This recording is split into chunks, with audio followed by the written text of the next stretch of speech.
بیوی اپنے خاوند کے دل پر حکومت کیسے کرے گی؟ عورت کو چاہیے کہ وہ ہر حال میں اپنے شوہر کا ساتھ دے۔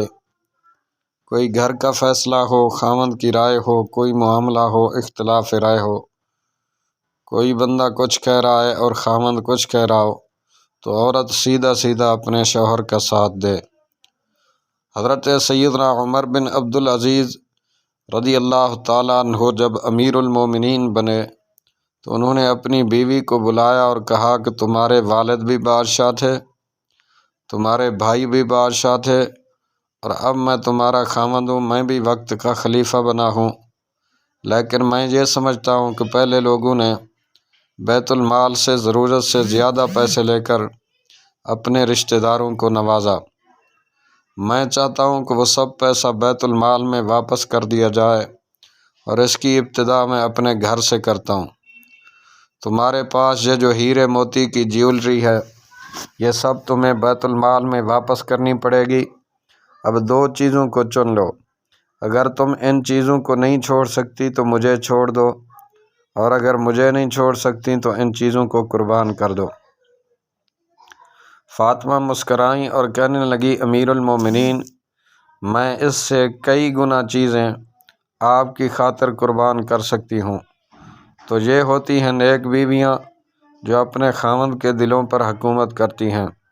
دیکھیں، مرد عورت پر حکومت کرتا ہے شرعی درجے کی وجہ سے، اور عورت مرد پر حکومت کرتی ہے اپنی محبت کی وجہ سے، اپنی سلیقہ مندی کی وجہ سے۔ اسی لیے شریعت نے میاں بیوی کے تعلق کو کہا، ہن لباس لکم وانتم لباس لہن، وہ تمہارا لباس ہیں اور تم ان کا لباس ہو۔ مطلب کہ جس طرح انسان کا لباس اس کو گرمی سردی سے بچاتا ہے، اسی طرح عورت اپنے خاوند کو پریشانیوں، آفتوں اور مصیبتوں سے بچاتی ہے۔ اسی طرح خاوند اپنی بیوی کو پریشانیوں سے، آفتوں سے اور مصیبتوں سے بچاتا ہے۔ انسان کے جسم کے سب سے زیادہ قریب اس کا لباس ہوتا ہے، لباس سے زیادہ قریب اور کوئی چیز نہیں ہوتی۔ تو شریعت مطہرہ نے بتا دیا کہ اے خاوند، تیرے لیے تیری ذات کے سب سے زیادہ قریب تیری بیوی ہے، اور بیوی کو بتا دیا کہ تیری ذات کے لیے سب سے زیادہ قریب تیرا خاوند ہے۔